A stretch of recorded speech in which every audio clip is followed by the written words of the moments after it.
सभी लोग अपना अपना स्थान ग्रहण कर लें। नवीन है।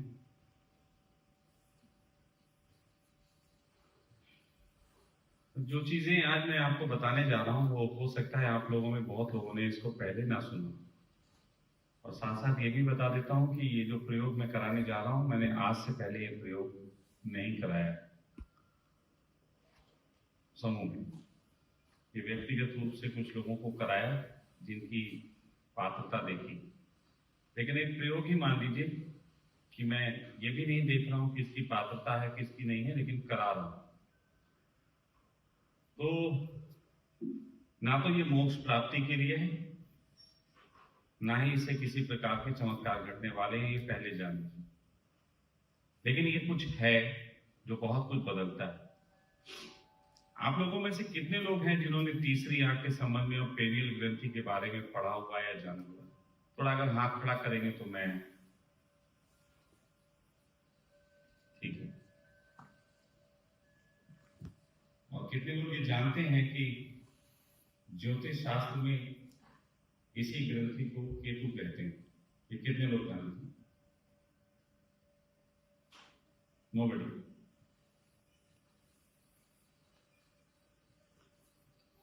केतु में कुछ चीजों के बड़े साइन होते हैं, और वो साइन होते हैं कि आपको अदृश्य रूप से कुछ चीजें होने लगती। जैसे अभी एक मक्खी मेरे पास बन बना रही है जो कि कभी नहीं बन बनाती थी। और ये सब साइंस होते हैं। ये ज्योतिष में इस बात के साइन है कि जब जब आप जिस एनर्जी पे बोलने चलोगे, आपके नियर बाई वही एनर्जीज जो हैं वो अपने रिएक्शन देने लगेंगी। ये बहुत जबरदस्त साइन होता है ज्योतिष का, और ये इंट्यूशंस का साइन है। ज्योतिष शास्त्र के तहत मैं आज आपको कुछ चीजें बताता हूं। वो ये है कि ज्योतिष शायद जो शास्त्र है उसमें दो चीजें मिलके काम करती हैं। एक है आपकी जो आप स्टडी करते हैं, कैलकुलेशंस करते हैं। तो कैलकुलेशन एक पार्ट है ज्योतिष का जिसके तहत जो है वो ज्योतिष की गणना लोग करते हैं। और इसके एक्सपर्ट्स पड़े हैं जो बहुत अच्छी अच्छी गणना कर लेते हैं। कोई 60% अच्छी गणना कर लेता है, कोई 70% अच्छी करता है। 100% कोई नहीं कर पाता, क्योंकि ज्योतिष में जितना कैलकुलेशन का महत्व है उतना ही महत्व जो है इंट्यूशन का भी है। तो बहुत से लोग ऐसे होते हैं जो इंट्यूशंस बहुत अच्छा कर लेते हैं, लेकिन उनकी कैलकुलेशन करने की पावर इतनी अच्छी नहीं होती। लेकिन इंट्यूशंस के माध्यम से भी बहुत कुछ ऐसा कहा जा सकता है ज्योतिष में जो कि कैलकुलेशन भी नहीं बता पाती। तो कोई भी व्यक्ति ज्योतिष में कभी भी कंप्लीट नहीं हो पाता। उसका रीजन ये है कि कैलकुलेशन है और इंट्यूशंस है। मैं थोड़ा सा अपने आप को खुशनसीब मानता हूं कि मेरे पास ऐसी टीम है जो कि कैलकुलेशन बहुत अच्छा करती, और मैं खुद में अगर कहा जाए तो इंट्यूशन पावर मेरे अंदर बहुत अच्छी। मैं कैलकुलेशन नहीं करता। यही रीजन है कि मैं कभी किताबें नहीं पढ़ता। मेरे पास किताबें आप देख सकते हो, लेकिन वो एक सजावट के रूप में है, या ऐसा समझ लो आशीर्वाद के रूप में कि वो अदृश्य रूप से मुझे आशीर्वाद दे रही है। लेकिन मैं उनको कैलकुलेशन में कभी नहीं उतारता, कभी नहीं पढ़ता, क्योंकि ऐसा करने से मेरी इंट्यूशन जो है वो खराब हो रही होती। तो ये सारी चीजें जो हैं वो मिलके ये काम करती हैं। अच्छा, एक बात मैं पहले कह दूं, अब अगर कोई उठा, चाहे वो कोई भी क्यों ना हो, मैं उसे भगा दूंगा। और मेरा शब्द है भगा दूंगा। मैं सम्मान नहीं करूंगा इज्जत से बाहर चले जाए। इज्जतें बहुत हो गई हैं, और इज्जतों ने हालत वो कर दी है कि पहले मंच पे आके संचालक बैठ जाते हैं और बाद में लोग आ रहे हैं मजे से। ये इज्जतों ने हालत कर दी है। मैं ऐसी इज्जत नहीं पसंद करता। ऐसे लोग जो समय के पाबंद नहीं है, इज्जत के भी पाबंद नहीं, उनको इज्जत नहीं मिलनी चाहिए। तो मेरे कम से कम ऊर्जा क्षेत्र में ये सब चीजें मैं बर्दाश्त नहीं करूंगा।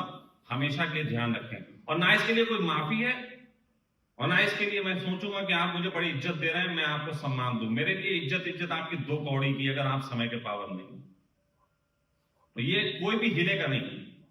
कोई भी ये नहीं करेगा कि बीच में एक दूसरे को राय दे रहे हैं। ये कोई मूंगफली खाने की जगह नहीं है, उसके लिए आप घर जाइए। थोड़ा मैं सख्त हूं, लेकिन सख्त इसलिए हूं कि जो देना चाहता हूं उसको आप ग्रहण कर सकें। काव्य सुनाने नहीं बैठा हूं मैं यहां पर। मेरी सभा को डिस्टर्ब करने वाले को मैं माफ नहीं कर सकता। और ये मेरी बिल्कुल तीसरी आंख वाली बात है।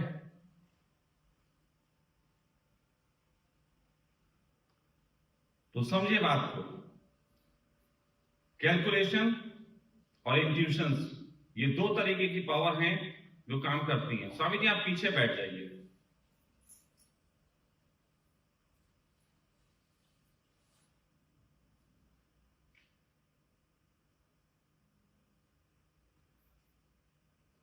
कैलकुलेशन को जो है वो राहु से जोड़ा जा सकता है।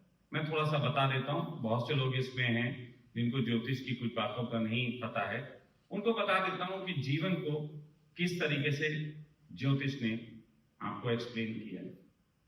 उन्होंने इसके लिए कहानियां बनाई, वो कहानियां सच हैं झूठ हैं, इनमें ही पढ़ के ज्योतिष बदनाम होता है। जैसे एक कहानी है कि समुद्र मंथन हुआ, राक्षसों में और देवताओं ने दोनों ने मिलकर और एक समुद्र को एक पहाड़ के माध्यम से मथा। अब ये असल में टेक्निकली ठीक नहीं लगता कि ऐसा कैसे हुआ होगा, कोई पहाड़ को मथ सकता है, और इतना बड़ा कहां से सांप आ गया होगा जो उसको लपेट के मथने का काम कर रहा। मैं कहता हूं इसको पढ़ना भी नहीं चाहिए, इसमें कहानी कुछ कहना चाहती है, उस कहानी को समझना चाहिए। तो कहानी कहती है कि वहां पे एक राक्षस जो था, जब समुद्र मंथन में ये निकला, अमृत निकला, तो तय तो ये हुआ था कि देवता और राक्षसों के बीच में अमृत का बराबर में बंटवारा होगा। लेकिन वो बराबर का बंटवारा की बजाय कुछ चालाकी की देवताओं ने, उन्होंने विष्णु को मोहिनी का रूप बना के बोला कि वो इसको वितरण करेंगे, और उसमें ये थी चालाकी कि सब विष्णु जो अमृत है वो देवताओं को पिला दिया जाएगा। लेकिन किसी तरीके से खबर हो गई एक राक्षस को, एक असुर को, और वो वहां पे उसमें बीच में जाके बैठ गया। तो बीच में जाके बैठा तो कहते हैं कि उसको पहचानने के लिए, क्योंकि वो राक्षस है, अब राक्षस को पहचानने के लिए, क्योंकि वो आदमी के भेष में बैठा, तो कौन पहचानेगा। तो बड़ी अच्छी कहानी है कि उस राक्षस को चंद्रमा ने और सूर्य ने पहचाना। कई बार आप लोग देखें कि दिन में आप लोगों का जो व्यक्तित्व होता है वो व्यक्तित्व रात में बिल्कुल बदल जाता है। रात में आपका व्यक्तित्व अलग हो जाता है, दिन में आप कार्य क्षेत्र में अलग तरीके के होते हैं। लेकिन अगर गौर करके देखें तो शाम के वक्त आपके दोनों व्यक्तित्व का जोड़ होता है। कभी भी गौर करके देखें बहुत सूक्ष्म रूप से, तो आपको पता चलेगा कि शाम के वक्त आपके अंदर रात्रि के भी लक्षण होने शुरू हो जाते हैं और दिन के भी लक्षण वहां मिलते हैं दोनों। तो कहानी कहती है कि राक्षस को पहचानने का जो काम किया वो सूर्य ने और चंद्र ने किया, और उन्होंने मोहिनी को बता दिया कि एक राक्षस भी बैठा है। लेकिन तब तक जो था वहां पे उसके मुंह में वो अमृत जा चुका था। तो तुरंत ही उसको कि अमृत ये पूरे तरीके से ना पी पाए, मोहिनी ने तुरंत ही अपना सुदर्शन निकाला और गर्दन काट दी उसकी। जब गर्दन काटी तब तक अमृत जा चुका था, इसलिए अब उसके मरने की संभावना समाप्त हो गई। लेकिन गर्दन कट गई तो वो एक ही जो राक्षस था वो दो रूपों में बट गया, एक गर्दन के ऊपर का हिस्सा, एक गर्दन के नीचे का हिस्सा। गर्दन के नीचे का हिस्सा केतु कहलाया और गर्दन के ऊपर का हिस्सा ये जो है राहु। अब देखिए हमारी 5 इंद्रियों में 4 इंद्रियां चेहरे में है, 5 में से 4। अब ये 4 इंद्रियां ही हमें सुनने में मदद करती हैं, हमें देखने में मदद करती हैं, हमें बोलने में मदद करती हैं, हमें सूंघने में मदद करती। ये 4 इंद्रियां हमें मदद करती, स्वाद में, और एक इंद्री स्किन। तो ज्यादातर क्या है कि हम राहु को ये मानते हैं कि राहु के पास देखने की, समझने की, बोलने की, सूंघने की शक्ति है, और राहु ये काम अच्छे से कर देता है। इसीलिए संसार में जितनी भी बाहर की चीजें फैली हैं, संसार का जितना भी बाहर का जगत है, जो कि इन 4 इंद्रियों को ही भोगता है, ये राहु है। लेकिन साथ साथ ज्योतिष में यह भी लिखा है, जो कि आपके धर्मों में भी आपने पढ़ा होगा, वो ये है कि आप कितना भी भोग लें, संतुष्ट नहीं हो सकते। आप कितना भी भोग लीजिए, संतुष्ट नहीं हो सकते, क्योंकि संतुष्टि के लिए आपको शरीर चाहिए, और शरीर आपका जो है वो अलग हो चुका है। अब आप मुंह से कुछ खा भी लेंगे तो नीचे कुछ है ही नहीं, संतुष्टि कहां से आएगी? तो आप राहु के क्षेत्र में अनलिमिटेड काम है। जैसे कि कोई बिजनेस करे, जितना चाहे धन कमा ले, कभी भी उसकी पेट भर ही नहीं सकता, अनलिमिटेड। ये है राहु। और केतु क्या है? केतु है नीचे का। केतु संतुष्ट है, लेकिन वो संतुष्ट इंद्रियों के माध्यम से नहीं है। केतु की संतुष्टि इसलिए नहीं है कि वो खाता अच्छा है, कि वो देखता अच्छा है, कि वो सुनता अच्छा है, उसे इनसे लेने देना नहीं, क्योंकि उसके पास ये इंद्रियां ही नहीं। तो इसीलिए केतु है आत्मसंतुष्टि। लेकिन केतु के पास उस तरीके के देखने के चीजें नहीं है, उस तरीके की बोलने की चीजें नहीं है जो राहु के पास है। इसीलिए केतु को संत कहा गया, केतु को धर्म कहा गया। केतु मोक्ष का कारक है, केतु ही मोक्ष देता है। ये बहुत क्लियर विश्लेषण है इसका। और ये मैं बोल रहा हूं, अगर किन्हीं व्यक्तियों को इन सब बातों पे लगता है कि अजीब सा है, तो थोड़ा स्टडी करें। क्योंकि अगर कोई ये कहे कि हम तो वैज्ञानिक दृष्टि वाले आदमी हैं, ज्योतिष को नहीं मानते, तो मैं कहूंगा वैज्ञान कहता है कि शोध करिए, और बिना शोध के तो कम से कम गलत मत मानिए। तो वो जो चीज होती है वो केतु हुई, तो वो केतु नीचे की चीज। अब इसी को ऐसे भी समझ सकते हैं कि जो पेड़ के ऊपर का हिस्सा दिख रहा है वो राहु है, और जो जड़ें हैं वो केतु है। इसी को अगर मेडिकल साइंस में समझें, आयुर्वेद के तहत, तो आयुर्वेद बोलता है कि एक जड़ी होती है, एक बूटी होती है। तो यदि आपको खांसी हुई, तो खांसी भी कई प्रकार की होती है। एक होती है ऊपर से कुछ खाने के बाद पानी यानी पी लिया तो खांसी हो गई। अब ये खांसी जो है ऊपर से क्यों हुई है? इंद्रियों के माध्यम से हुई है, इंद्रियों की गलती की वजह से हुई है। ये ठीक करने के लिए आपको बूटियों का इस्तेमाल करना पड़ेगा, जो बूटियां हैं। लेकिन यदि आपकी जो प्रॉब्लम है वो आपके अंदर से आई और फिर आपको ये खांसी और ये सब हुआ है, तो फिर आपको जो है जड़ी का इस्तेमाल करना पड़ेगा। वो आप जड़ से जो है फायदा ले सकते हैं। तो ये दोनों मिलके ही हमारे पूरे जीवन पे असर डालते हैं। आपको मालूम है ये दो ग्रह इतने ताकतवर हैं कि ये दो ऊर्जाएं जो चंद्र हैं और सूर्य हैं उन पे भी भारी पड़ती हैं। शास्त्रों के अनुसार सूर्य पे जो ग्रहण लगता है वो राहु लगाता है। और अगर किसी की कुंडली में, लग्न कुंडली में कहते हैं कि राहु और सूर्य एक साथ बैठ जाएं, तो समझ लो उस आदमी की जिंदगी को नर्क बनाने में कोई कसर बाकी नहीं रहती, क्योंकि सूर्य को राहु दुश्मन मानता। राहु कहता तूने ही तो बताया था, तूने ही तो मुखबरी की थी, मैं तुझे छोड़ूंगा नहीं।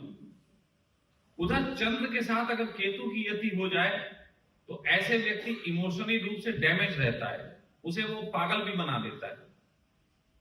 केतु के साथ चंद्र का होना यानी कि आदमी इमोशनली डैमेज होगा, मानसिक रोग होंगे, वो व्यक्ति जो है पागलपन की स्थिति, डिप्रेशन की स्थितियों से गुजरेगा। ये इतनी प्रभावशाली है। और हमने क्योंकि हजारों कुंडलियां देख डाली है पिछले 3 साल में, और ये पाया है कि ऐसा होता है। बहुत स्पष्ट इसके लक्षण दिखाई देते हैं। तो ऐसी स्थिति में ये दोनों ग्रह काम करते हैं। लेकिन केतु धर्म का कारक है, राहु धर्म का कारक है। अब आप कहेंगे कि राहु धर्म का कारक कैसे, वो भी समझा देता हूं। देखो, राहु जो है वो राक्षस है, और वो जो मेटेरियलिस्टिक वर्ल्ड है उसका राजा है। जैसे सूर्य है, सूर्य आत्मा ये जो देवता लोग होते हैं, आत्मा, इनका इनका कारक है। उसी तरीके से राहु जो है मेटेरियलिस्टिक वर्ल्ड का राजा है। आप मैटर के जगत में जो कुछ भी करते हैं राहु के बगैर नहीं हो सकता। अगर किसी की व्यक्ति की कुंडली में बृहस्पति अच्छी जगह पे है लेकिन राहु सही जगह पे नहीं है, तो वो व्यक्ति गुरु की क्षमता तो रखेगा लेकिन उसे गुरु कोई मानेगा नहीं, क्योंकि मानने के लिए राहु चाहिए। राहु ही मनवाएगा दूसरे से। अगर किसी व्यक्ति के पास सूर्य बहुत अच्छा है, वो राजा हो सकता है, लेकिन उसका राहु अच्छा नहीं है तो वो राजा नहीं हो सकता। लेकिन राहु क्या कहता है? राहु कहता है कि मुझे पता है जगत में कितनी मक्कारियां की जा सकती हैं, क्योंकि मैं जगत का राजा हूं। लेकिन राहु अमृत पीने गया, इसका मतलब मोक्ष की अभिलाषा उसे भी थी। उसे भी एक ऐसा जीवन चाहिए था जो अमरता की तरफ हो। ये इंट्यूशन इस बात का है कि राहु भी मोक्ष चाहता है, लेकिन राहु ने क्योंकि शॉर्टकट अपनाया, इसीलिए राहु की गर्दन कट गई और राहु आज तक पछताता है। तो राहु कहता है यदि कोई व्यक्ति मैटर के जगत में मैटर पाता है और ईमानदारी से काम करता है, तो मैं उसको मोक्ष की तरफ भी ले जा सकता हूं। राहु ही कहता है कि मैं मोक्ष की तरफ ले जाऊंगा। लेकिन यदि वो शॉर्टकट अपनाएगा तो मैं उसे बर्बाद कर दूंगा। मैं इसे एग्जाम्पल के रूप में आपको समझाता हूं। फॉर एग्जाम्पल कि किसी व्यक्ति का बृहस्पति अच्छा है। बृहस्पति का अर्थ है कि उसके पास ज्ञान अच्छा है, जगत को कुछ कल्याण के लिए दे सकता है। ऐसा व्यक्ति पूरी जिंदगी चाहता है कि उसे लोग स्वीकार कर ले, लेकिन बृहस्पति अकेला कुछ नहीं कर सकता। तो एक दिन बृहस्पति जो है, जब राहु का वक्त आता है तो बृहस्पति कहता है राहु से कि राहु, इस व्यक्ति को गुरु बनना है, आप इसे गुरु बना दो। राहु कहता है ओके। देखो सारे प्लैनेट अलग हैं लेकिन अंदर से सबकी दोस्ती भी है। वो एक दूसरे की समय आने पे मदद भी करते। तो राहु के पास जब फाइल आती है तो राहु कहता फाइल छोड़ जाओ, मैं इसे चेक करूंगा। अब बृहस्पति सीधे साधे हैं, वो चेक तो करते नहीं। वो तो कहते हैं भाई व्यक्ति अच्छा है तो इसे बना दो गुरु, ये बनना चाहता है। तो राहु कहते हैं फाइल दो। तो फिर जब उसकी फाइल आती है, राहु अचानक ही उस व्यक्ति को धन, प्रतिष्ठा, लॉटरी लगवा देते हैं। अचानक एक व्यक्ति के पास बहुत कुछ आ जाता है, ये राहु दे रहा है। फिर राहु उससे हल्के से पूछता है, संतुष्ट हो? गुरु बन के यही चाहिए था? धन चाहिए, स्त्रियां चाहिए, सम्मान चाहिए, यही चाहिए था? यदि वो व्यक्ति कहता हाँ यही चाहिए था यार, बस बस यही चाहिए, तो राहु कहता बस आई टेस्टेड कि तुम गलत हो। और फिर राहु कहता है अब मैं तुम्हें बर्बाद करूंगा। सब कुछ दे के छीनता। लेकिन अगर कोई व्यक्ति जो कि अपने ही क्षेत्र में बिल्कुल ईमानदार है और प्रलोभन में फंसता नहीं, तो राहु कहता है अब मैं तुम्हें दुनिया का सम्राट बनाऊंगा और तुम्हें सच में गुरु बनाऊंगा। तो राहु इस तरीके से काम करता है। इसके बिल्कुल जीवित उदाहरण मैं आपको बता रहा हूं। आप लोग अनिल अंबानी को जानते होंगे। अनिल अंबानी एक अच्छे बिजनेसमैन थे। बिजनेसमैन वो जब तक थे बिल्कुल अच्छे थे, और उनको अचानक ही राहु ने पूरी एकदम टॉप पे लाके खड़ा कर दिया, अचानक। लेकिन फिर वो जो टॉप पे आए थे उनके साथ थोड़े से नेता लोग लगे हुए थे। तो उन्होंने पूछा, राहु वही ऐसे पूछता है, अब बताओ तुम्हें और कुछ चाहिए? वो कहते हैं यार अब हमें नेता भी बना दो भाई, अब हमें ना नेता भी बनाओ, क्योंकि नेता बन के शॉर्टकट और धन कमा लेंगे हम। राहु ने कहा बस, तुम अच्छे बिजनेसमैन थे, अगर तुम केवल बिजनेस मानते हम तुम्हें बिजनेस भी कराते, लेकिन तुमने बिजनेस छोड़ के अब राजनीति की तरफ दृष्टि कर दी। इसका मतलब तुम अपने प्रति ईमानदार नहीं हो, अब मैं तुम्हें बर्बाद करूंगा। इसीलिए बिजनेसमैन तुम कितने ऐसे देख लो जो कि बहुत टॉप पे थे, लेकिन राजनीति की तरफ आकर्षित हुए और जीरो पे आ गए। आप कई लोगों के उदाहरण देख सकते हैं। जो व्यक्ति अपनी फील्ड में पक्का है, इसीलिए कहा जाता है कि तुम जो कर रहे हो ना, वही करते रहो, वही करते रहो, वही करते रहो, वही करते रहो, और एक दिन सफल हो जाओगे। लेकिन तुम कभी ये करने लगते हो, कभी वो करने लगते हो, कभी ये कभी वो। लक्ष्य एक रहना चाहिए। कई लोग हो सकता है मेरे ऊपर मुझे, आप भी तो बहुत काम करते हो। नहीं, मेरा लक्ष्य एक ही, मैं घूम फिर के कहीं, मेरा लक्ष्य एक ही है कि मैं लोगों को धर्म की तरफ ले जाऊं, चाहे वो ध्यान से हो, चाहे वो स्वास्थ्य से हो, चाहे वो किसी भी तरीके से। वही लक्ष्य है और कोई लक्ष्य नहीं। मैंने रास्ते बदले होंगे, लक्ष्य कभी नहीं बदला। उसी प्रकार लक्ष्य जो है कभी किसी व्यक्ति को नहीं बदलना चाहिए। तो ये राहु इस ढंग से काम करता है। लेकिन केतु कैसे करता है? केतु के भी ढंग हैं। केतु मोक्ष का कारक है, इसीलिए केतु के अंदर संतों वाले लक्षण ज्यादा हैं। केतु जो है वो छोड़ने में माहिर होता है, क्योंकि केतु को जल्दी मोक्ष चाहिए। केतु शॉर्टकट, केतु कहता है मैं शॉर्टकट ही चाहिए। कोई चीज बहुत नुकसान हो जाए, केतु कहता कोई बात नहीं, हो जान दो यार नुकसान, मुझे शांत रहने दो, मुझे शांति चाहिए। ना नुकसान की परवाह, ना कुछ परवाह, शांति की परवाह, शांति चाहिए। तो जब कोई व्यक्ति सभी तरीके के नुकसानों के बाद भी शांति चाहता है, आप लोग देखो समाज में आप ऐसे लोगों को तो संत मानते हो। संत वो है जब सब छोड़ छाड़ के शांति की तरफ भागे। उन्हें किसी तरीके की कोई चीज की जरूरत नहीं, शांति चाहिए, बस शांति चाहिए। उन्हें नहीं चाहिए बाहर का जगत, उन्हें शांति चाहिए, क्योंकि वो केतु प्रोमिनेंट है। उनका केतु बहुत गहरे में उनके साथ उनकी यात्रा के लिए सहयोगी हो रहा है। अब यहां पे बात आती है केतु के एक और गुण की, और वो केतु का गुण है कि केतु तुम्हारे पूर्व जन्म के संस्कार, तुम्हारी पहले की जो जर्नी है, जो तुमने अतीत के जन्मों में बहुत की है, वो सब जितनी भी इंफॉर्मेशन है वो केतु के पास है। सारी इंफॉर्मेशन वो केतु के पास है, और वो तुम्हारे मस्तिष्क में जो पेनियल ग्रंथि है उसके रूप में मौजूद है, जिसको तीसरी आंख जगा के, तीसरी आंख एक्टिव हो जाना बोलते हैं। जब किसी व्यक्ति की तीसरी आंख एक्टिव होती है, उसकी एकमात्र पहचान ये बताई गई है कि उस व्यक्ति के पास बिना पढ़े लिखे बहुत चीजों की जानकारी आने लग जाती है। कहां से आती है? वो पेनियल ग्रंथि एक्टिव हो गई।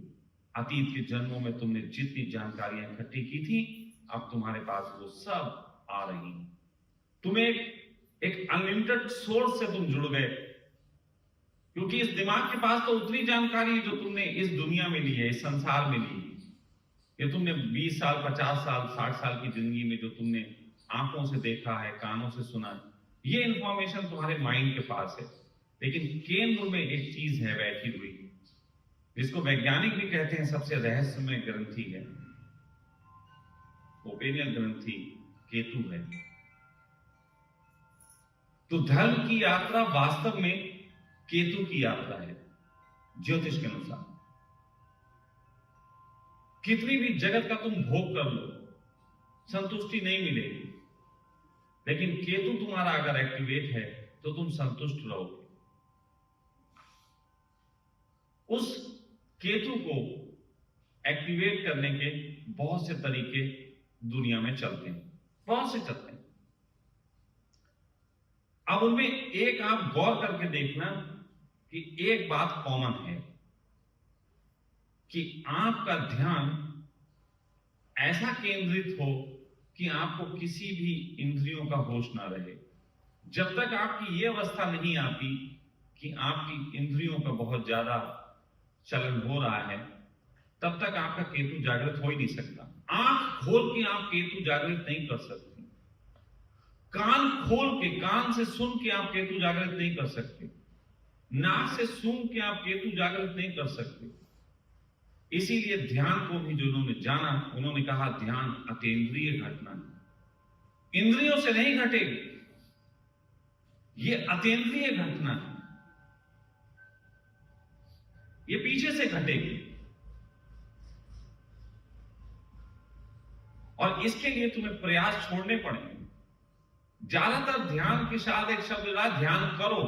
अब करो का अर्थ होता है कि हमें कुछ करना है, हमें उछल कूद करनी है, हमें ओम ओम करना है, हमें कुछ करना है, और वो करना सभी कुछ राहु है। करना राहु है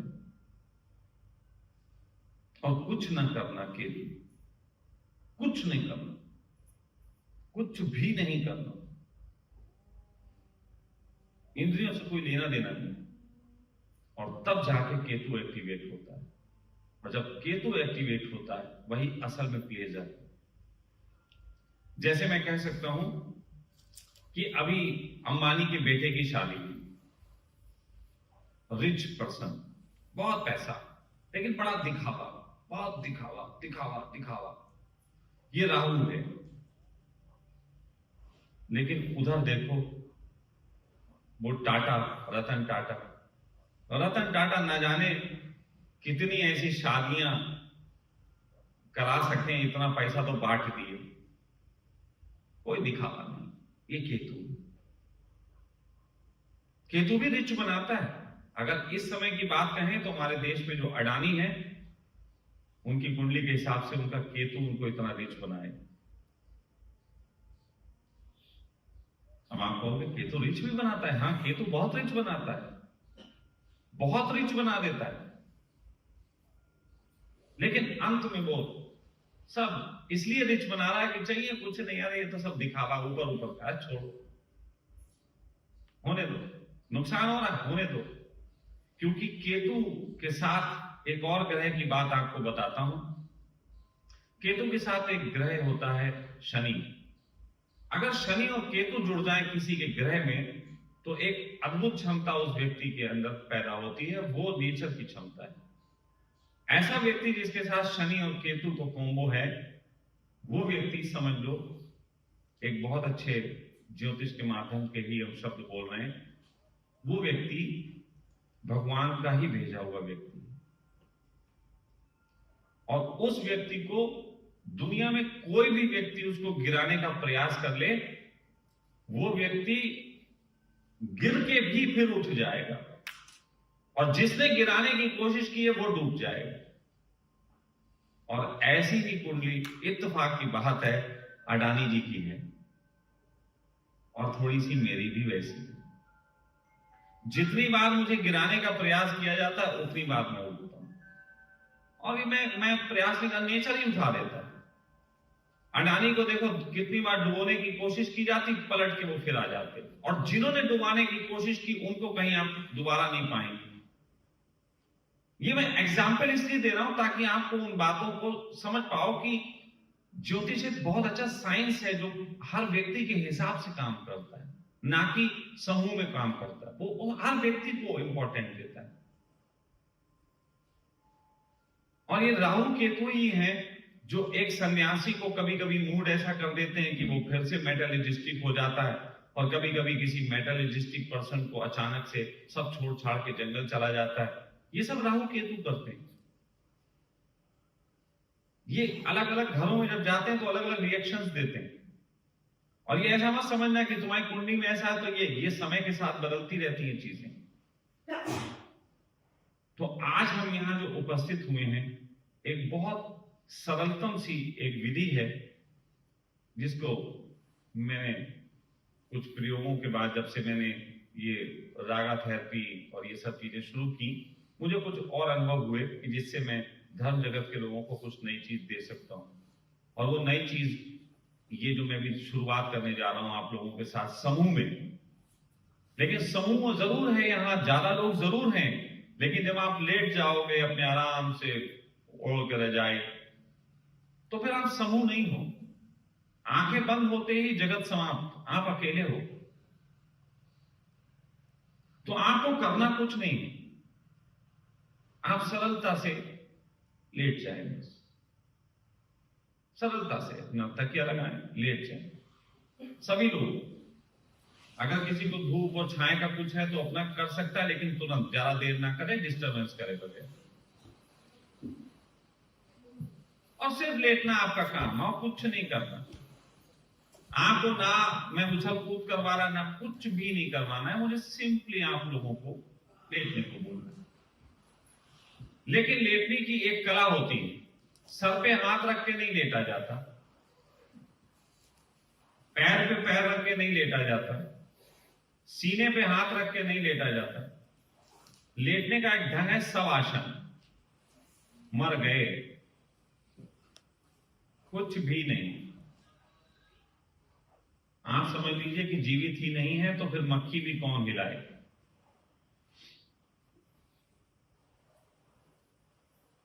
तो ये जो चीज है, आप लोग बिल्कुल शांत लेटेंगे, आपको करना कुछ नहीं है, सिर्फ शांत छोड़ देना है। तो कुछ म्यूजिक्स का मैं उपयोग करूंगा, आप सब लेटे लेटे मेरी बात सुनते रहिए। कुछ म्यूजिक्स का उपयोग करूंगा, वो म्यूजिक्स अलग अलग चक्रा के लिए अलग अलग तरीके से काम करते हैं। छोटे छोटे म्यूजिक हैं, कोई 2 मिनट, कोई 5 मिनट, कोई 10 मिनट। किसी म्यूजिक पे आप लोगों को बेचैनी फील हो सकती है, किसी म्यूजिक पे अच्छा लग सकता है, लेकिन आप अच्छे बुरे की सोच से हट जाइए, आप होने दीजिए जो हो रहा है। फिर आपकी जो रुकावट है, वो जिस चक्र पे रुकावट है, जिस भाव पे रुकावट है, उस रुकावट को तोड़ने का काम अंत में कोई म्यूजिक करेंगे। और आप लोगों को इसे कानों से नहीं सुनना है। जैसे सांप होता है, सांप के कान नहीं होते, लेकिन म्यूजिक को सुनता है, वो शरीर से सुनता है। और वो शरीर से तब सुन पाता है जब अपनी सारी इंद्रियों को छोड़ देता है। तो जो म्यूजिक चलेंगे, उन म्यूजिक्स में आपको ये नहीं देखना है कि इनके साथ क्या हो रहा, उनके साथ क्या हो रहा, और ये भी नहीं सोचना है कि ये म्यूजिक ये है, वो है, ये कौन सा होगा, कौन से, ये सब दिमाग हटा दीजिए, क्योंकि ये दिमाग ही आपको जो है वो राहु बनाए रखेंगे। और ये दिमाग हटते ही आपके अंदर की जो पीनियल ग्रंथि है, उस तक खबर पहुंचने लग जाएगी कि उसको जगाया जा रहा है।